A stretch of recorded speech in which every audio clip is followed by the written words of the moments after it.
personal share? Will you open I up have and my like moments.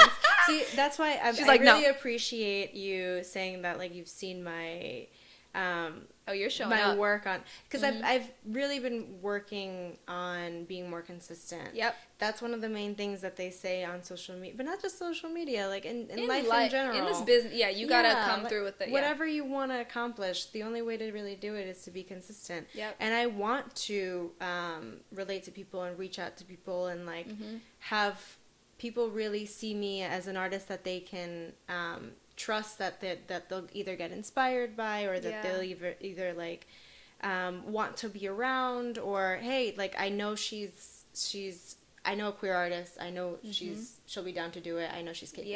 Yeah, and that you're open to actually engaging with people, because I feel like sometimes I call them the untouchables, where it's like you look at people's, whether it be a caliber or you're just not in their circle, which again I respect people's privacy and how they work. Yeah. But people are always like, oh, just DM that artist if you want to work, and just da-da-da. And I'm like, oh, that's such a crazy move where you want to reach out and have that open dialogue that you feel like social media creates, and that you can reach somebody that maybe wasn't in reach before because they live across the world, or they're just on such a high caliber. You might not be in a space yet that you would bump into them or meet them at a social event or whatever. So it's like you want to do that. I'm learning the line though, where it's still, it's hard to phrase this, but it's like emails versus DMs and reaching out to people that you authentically want to work with. Do you invite DMing people, or do you are an emailer? No, 1,000%. If like people want to say, if you want to DM people and people maybe post something on their stories and they say, DM me, I need an assistant, or whatever. I see that, just do it. Yep. This is the the time that we're in, and we have to embrace it. And people DM me about the incubator program all the time, and I love answering their questions, and I love encouraging them to do it, because I needed that encouragement at one point. Right. And why not? We're all on Instagram all the time. I know. Emails now feel a little bit like formal. Very formal. Very formal. And you have to kind of Yep. You have to have it well thought out. Not that DMs shouldn't be well thought out. Right. I was going to say, there's a certain etiquette in DMs that should just, hey, what's up? Yeah, not like, no. Chill. Don't. You're not my friend. Hey, Sir John, what's going on? Yeah. How's your debut? Oh, anyways, I wanted to know. He'll be like, get the fuck out. Right. Get on my DM. Right. No, because, I know. If you want to also show them that if they are working with you, you do have certain etiquette. Yeah. And they can trust that from a DM. You want to show that professionalism too. Absolutely. And it will be interesting. I think people, just so they know, will come across, and I think the people that are very email friendly or prefer the email, they make it pretty known. They'll be like, no DMs welcome, or whatever there is, because even though people can be modern and they're on Instagram, it's interesting to see.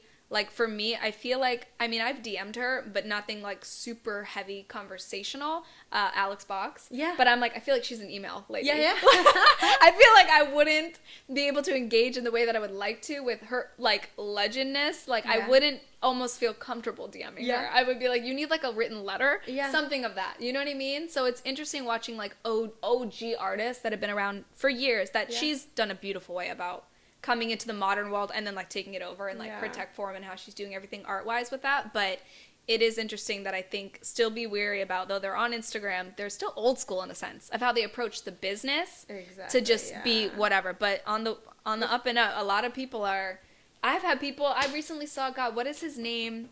And he's major. I feel like he's going to pop off. All I know is his Instagram handle, so I'm going to like. What is it? Ernest. Do you know what I'm talking about? Ernesto Casillas? No. Maybe, but he does Jordana, the girl from Gossip Girl. Do you know who I'm talking about? And he just did her at the Met. She has a shaved head right now. She's stunning. Yeah. That artist that he's been doing her, and he's like, he does such phenomenal work. And he posted the other day, it was like this other major actress, and she's like, I love your work, I want to have you glam with me, like, and it's just so crazy that like huge, just seeing what social media can do and like connections with stuff. Have you ever had acquired clients or brands via social media? Recently Priscilla Ono got in my DM. All right, I need to leave the room. I'm not worthy of being in this room when anymore. I told you I was on the subway and the Instagram notification popped up, Priscilla Ono, and I have her notifications turned on just for her posts because I'm obsessed with her work. Duh. And so I was like, oh, it's probably she just posted something, and then I see her DM, and I'm like, No. Wait, I have to refresh. I don't think this is... I don't think she meant this. And then I read it, and I'm like, wait, I'm on the subway right now. I don't know how to act. No! I don't know how to act. That's I'm in a different major. dimension. And when I tell you, like people like her, she shares a lot online. She does. So you feel like you know her. Mm-hmm. She walked in the room, and she was even lighter and bubblier and that's friendly so nice. and more inviting than I can ever imagine. Oh my and it's God. people like that I'm like, oh my gosh, you're amazing and kind and but incredible. it's crazy that I think it takes us every single time, because I don't want to say unfortunately, but you go in almost sometimes thinking the worst, or expecting the worst is a better way to put it, and then being like super excited, like unexpectedly, that it's like, oh, I get to take a deep breath and it's like this, and this is what you dreamed of how it would be, and working with somebody or being in a particular space of that caliber. It was for the Fenty show, wasn't it? Because you worked the Fenty show. Just tell me, you're not gonna hide it. I'm dead. How was that? It was incredible. I did the one here in Soho, and it was just so cool to be on her team and see how she worked with the other performers and artists. Yeah. Just to be in the same room as them is so special. That's a wild thing. I was like, literally, like, my dreams are coming true, Rachel. Yeah. I was like, I have chills just thinking about it right now. But it's wild that these are the things that we talk about, where it's like, you almost write it down. I mean, I have my little, what's it called, up there, and you write down things, and I love it. I do it yearly, where I'm trying to put out, what do I want to achieve? Sometimes I have to be a little more specific. Isn't it crazy? But it helps. Because you get it, and you're like, oh, wait, this is true. I got it. I asked wanted for like this. A variation of it. Oh, right. Or that's the interesting part, where you're like, this is what I want. And then sometimes, first of all, you could get it even better than what you expected, or you get it in a different route that then brings you to it comes in steps, in a weird way. Right. So was it ever, did you put on a vision board, Fenty show, fashion show, and was it ever work under Priscilla? I've had Riri, and I've had Priscilla, not on boards, but like, I write a lot of stuff down. I love that. And she was definitely in the artists that I wanted to work with. And I've had other, artists that I had to do a lot of research recently and redirect my dreams. I love that. Because 5 years ago, like, for example, I remember when I worked at Sephora. Yeah.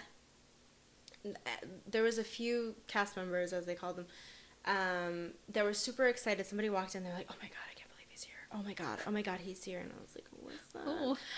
Ooh. And finally they tell me it's Sam Fine, and I was like, okay, I don't know who that is, but all right. I'm dead for you. I love you. Yes, I know. It wasn't until a few years later that I really understood who Sam Fine is. The level of him. And now I see him in... Oh, yeah, you got my books, baby. This is like a staple. Yeah, he's... Right? Kevin Aquan. I had no idea about him when I worked at and Sephora. I love that you're owning it. Let me tell you. No, when I worked at Sephora. I'm bad at and references. Then once I really, and that's another thing that Kate Lee really ingrained too, and a lot of people have said, know your references, know your history. Yeah. You're not really taught this history. At the Powder Group is a great resource. Great resource. They bring in so many amazing people. Brought in Eugenia Weston. She was if you know her, you know she is an icon. Yeah. And she was talking, just genuinely telling us her story about how, she would sit in front of the TV and cut up brushes that she bought at the art store because they didn't make makeup brushes. Imagine that starting level your career of and not even having the tools that we now take for granted. Now we're like, I need like 17 different types of eyeliner brushes. Yeah. She was at the forefront of that, and to know crazy. That history and to be in a room around her, I was just following her around. I was like, I just want to be next to you. No, I know. But 5 years ago, I wouldn't have known that at all. That's because I don't come from the industry. I don't come from anyone that was in that, and I don't come from a family that was like, well, if you want something, find a person that has it, and then try to emulate that or ask them questions. It was kind of just like, fustle, figure it out.